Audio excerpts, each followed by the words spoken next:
চা খেতে আমরা সবাই ভালোবাসি। চা কিভাবে তৈরি করা হয় আমরা সেটাও জানি। আবার ইট সম্পর্কেও আমাদের ধারণা রয়েছে। মাটির তৈরি ইট যে কোনো বড় বিল্ডিং তৈরি করতে, ইমারত গড়ে তুলতে সাহায্য করে। কিন্তু চা আর ইট এদের মধ্যে কি কোনো সম্পর্ক রয়েছে? হয়তো ভাববেন যে চা আর ইট এদের মধ্যে আবার কি সম্পর্ক, একটা তো খাওয়ার জিনিস আর একটা তো বাড়ি তৈরির জিনিস। কিন্তু আসলে চা আর ইটের মধ্যেও একটা সম্পর্ক রয়েছে। চা দিয়ে তৈরি করা ইটও রয়েছে।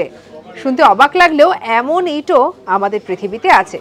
চা দিয়ে বানানো যে ইট, এই ইটটি দেখতে বেশ সুন্দর। আর এই ইটটি কি কাজে ব্যবহার করা হয় জানেন? এই ইটটি শোনা যায় যে দ্বিতীয় বিশ্বযুদ্ধের সময় সাইবেরিয়ায় অর্থ হিসেবে ব্যবহার করা হতো। সেই সময় বহুল পরিমাণে ব্যবহার হতো এই চা দিয়ে তৈরি ইটের।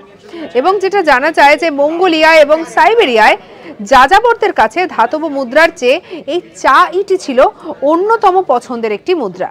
তাই চা কিন্তু শুধুমাত্র খাওয়ার জন্য নয়, পান করার জন্য নয়, চা কিন্তু মুদ্রা হিসেবেও একসময় ব্যবহার করা হয়েছে।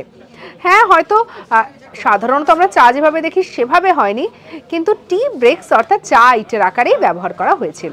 সঙ্গে রাখুন আজ তাক বাংলাকে, সাবস্ক্রাইব করতে ভুলবেন না।